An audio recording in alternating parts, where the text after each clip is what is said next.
क्या कमाल की स्टोरी मैं आप लोगों के लिए लेकर के आई हूँ। आज ही मेरे एक सब्सक्राइबर ने मुझे कमेंट किया था कि दीदी कोई ऐसी कहानी लेकर के आना जिसमें कि हीरो का रीबर्थ हुआ होगा।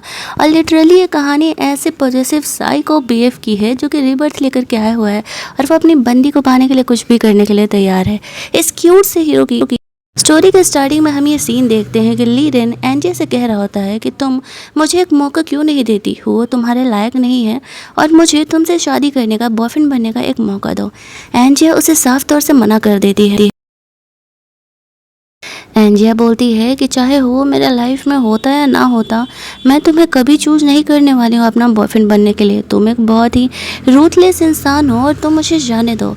लीरेन लिटरली बिल्कुल रूथलेस इंसान की तरह बिहेव कर रहा होता है। वो एंजिया को ट्रैप करके यहाँ रखा हुआ था और उसने उसके पैर में ऐसे बड़ा सा सिक्कड़ बांध रखा था और वो एंजिया को कह रहा होता है चाहे जो भी हो जाए मैं तुम्हें अपने चंगुल से दूर नहीं जाने दूंगा।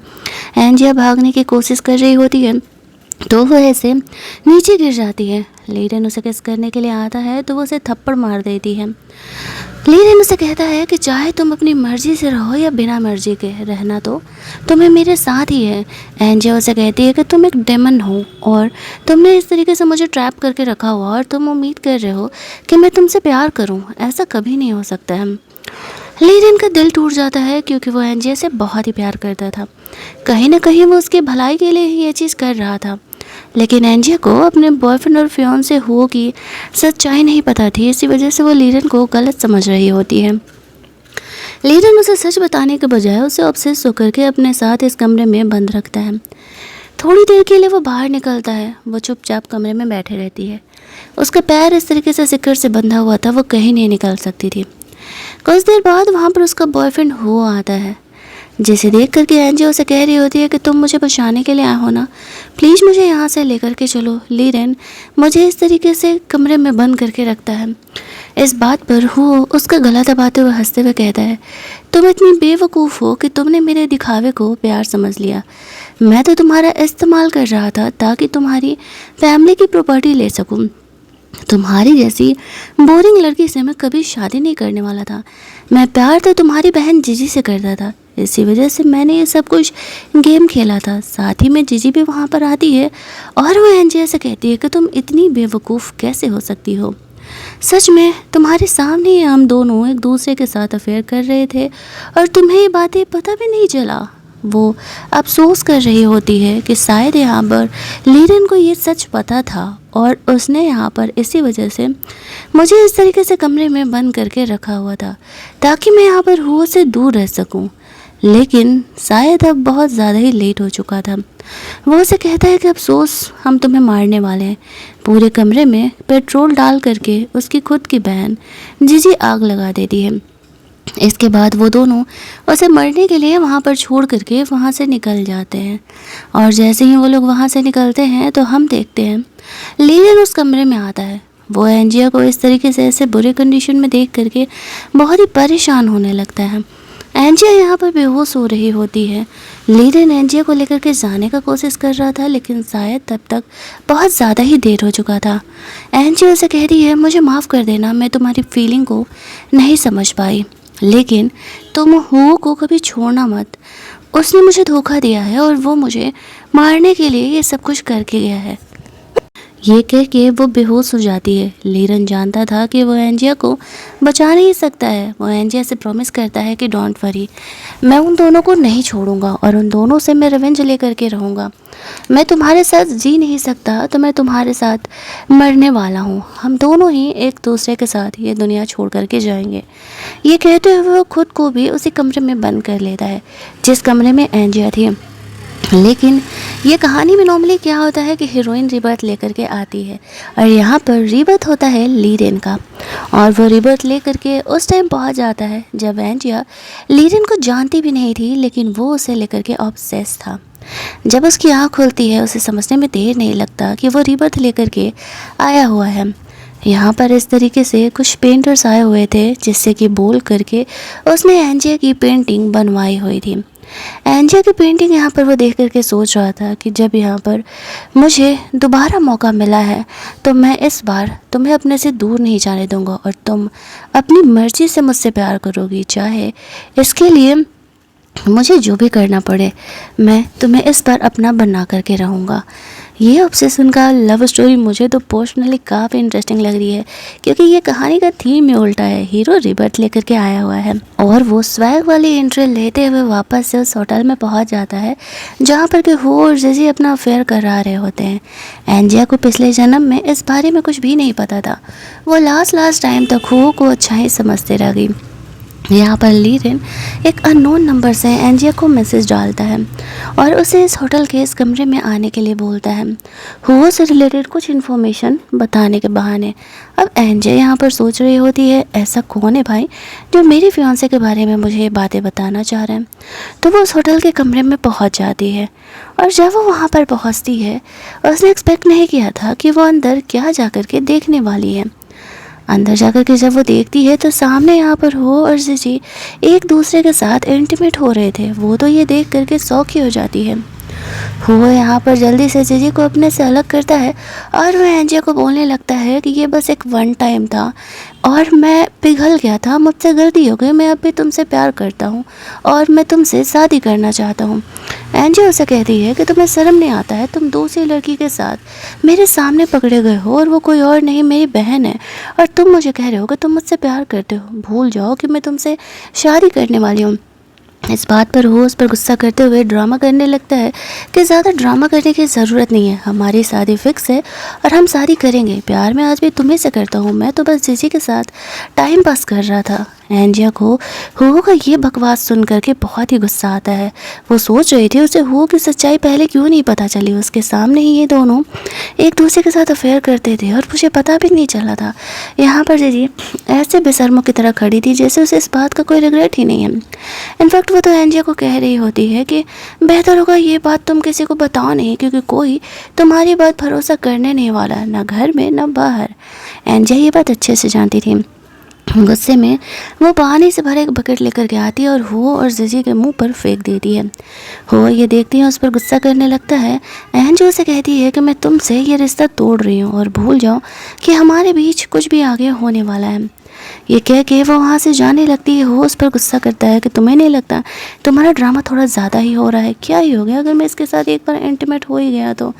एंजिया को घिन आ रही थी हो से और वो वहाँ से निकल जाती है और लेरे ने डेविल वाला स्माइल दे रहा था, मानो उसका प्लान पूरा हो गया था। दूसरी सीन में हम लोग एंजिया का घर का सीन देखते हैं जहाँ पर कि जिजी अपने डैड को कंप्लेन कर रही होती है, पता नहीं एंजिया को क्या हो गया है। मैं और हो तो सिर्फ बिजनेस डीलिंग करने के लिए एक होटल के प्राइवेट कमरे में गए हुए थे। एंजिया वहाँ पर आ जाती है और ड्रामा करने लगती हैं। अब बताइए मेरे और हो के रिलेशनशिप को ये गलत समझ रही है। उसके फादर यहाँ पर एंजिया पर गुस्सा करने लगती है कि तुम इतनी बेवकूफ़ कैसे हो सकती हो। जीजी तुम्हारी छोटी बहन है, तुम उसके कैरेक्टर पे ऐसे लांछन कैसे लगा सकती हो। एंजिया उसे कहती है शुरू से लेकर के आज तक जो कुछ भी इसने कहा आप केवल इसी की बात का भरोसा करते रहे, मेरी बात पर तो आपको ट्रस्ट ही नहीं है। वो गुस्सा होकर के वहाँ से बाहर निकल जाती है। बाहर बहुत तेज़ बारिश हो रही थी, उसके पास पैसे नहीं थे, रहने के लिए जगह नहीं थी, वो घर छोड़ चुकी थी। उसे समझ नहीं आ रहा था कि वो कहाँ जाए और उसके साथ जो बुरा हुआ उसे वो भूल नहीं पा रही होती है। बहुत ज़्यादा ही स्ट्रेस में होने की वजह से वो रोड साइड ऐसे बेहोश हो जाती है। लेरेन एंजिया को फॉलो कर रहा था क्योंकि उसे पता था कि ऐसा कुछ होगा। जैसे वो बेहोश होती है तो वह एंजिया को उठाने के लिए चले जाता है और उससे कहता है कि आई एम सॉरी तुम्हें ये बेकार सा सीन देखना पड़ा, लेकिन तुम्हें अपना बनाने के लिए ये करना मेरी मजबूरी थी और जो मैंने किया इस वजह से अब तुम मेरी मर्ज़ी से मेरे साथ आने वाले हो। मैं तुम्हें किसी और को तुम्हें टच भी नहीं करने दूँगा। ये कहते हुए वो एंजिया को वहाँ से अपने घर लेकर के जाता है। जब एंजिया कमरे में बेहोश थी तो लेरेन उसके पास आता है। वो अपने पॉजिटिवनेस को कंट्रोल करने का कोशिश कर रहा था, लेकिन एंजिया के पास जाते ही वो खुद को कंट्रोल नहीं कर पाता है और उसे किस करने लगता है। जब एंजिया को होश आने लगता है तो वो खुद को कंट्रोल करता है। एंजिया जब होश में आती है तो वो देख के शौक होती है कि वो कहाँ है। वो तो रोड साइड बेहोश हो गई थी। लेरेन को वो नहीं पहचान रही थी। वो लेरेन से पूछती है कि वो कौन है और वो इस वक्त कहाँ है। तभी घर का बटलर आता है और वो लेरेन का इंट्रोडक्शन देता है कि इस शहर का रिचेस्ट इंसान लेरेन है और तुम कल रात गलती से हमारे कार के आगे बेहोश हो गई थी। लेरेन का मूड ठीक था और वो तुम्हें अपने घर लेकर के आ गया। वो तुम्हें ऐसे बेहोश नहीं छोड़ पाया घर के बाहर। ये कह के वहाँ से चले जाता है। एंजिया सोचती है कि शायद वो यहाँ पे लीरन को परेशान कर रही है। वो उसके बारे में जानती थी कि वो बहुत ही ज़्यादा रूथलेस इंसान है और उसे ऐसा लगता है उसके साथ रहना उसके लिए सेफ़ नहीं है। उसे नहीं पता था कि लीरन उसके लिए सबसे सेफेस्ट पर्सन है इस दुनिया में। वो लीरन को कहती है कि थैंक्स मुझे यहाँ लेकर के आने के लिए, बट अब मैं आपको ज़्यादा परेशान नहीं करना चाहती हूँ और मैं जा रही हूँ यहाँ से। लीरन उसे रोकते हुए कहता है कि मुझे कोई प्रॉब्लम नहीं है, अगर तुम यहाँ रहना चाहती हो तो रह सकती। इस बात पर एंजियो से कहती है कि नहीं, ऑलरेडी मैंने तुम्हें इतना परेशान किया है और मैं नहीं चाहती कि तुम्हारे लिए और मैं मुसीबत क्रिएट करूं, तो बेहतर होगा कि मैं यहाँ से चली जाऊं। वैसे भी हम दोनों एक दूसरे को जानते नहीं हैं। लेकिन उसे कहता है नहीं नहीं, मेरा घर बहुत बड़ा है, तुम जब तक चाहो रह सकती हो। वैसे भी जैसा तुम्हारा कल का कंडीशन था उसे देख करके मुझे लगा नहीं कि तुम्हारे पास पैसे हैं कि तुम कहीं होटल में स्टे कर सको। वैसे मैं तुम्हारे बारे में काफ़ी कुछ जानता हूँ। तुम्हारी रात को घर के बाहर क्या कर रही थी? मैंने तो सुना था कि तुम दोनों बहनें घर में काफ़ी अच्छे तरीके से रहती हो, लेकिन कल मुझे पता चला कि तुम्हारे फियांसे हो तुम्हारी ही बहन के साथ होटल में पकड़ा गया है। चल क्या रहा है यहाँ पर? अब उससे ऐसा लगने लगता है कि सबको पता चल चुका है कि इस तरीके से मेरा बॉयफ्रेंड का अफेयर मेरी ही बहन के साथ चल रहा है। वो कहती है मेरा बॉयफ्रेंड चीटर है, ये पूरे शहर को बात पता चल चुका है। ना जाने अब मैं सबको अपना मुंह कैसे दिखाने वाली हूँ।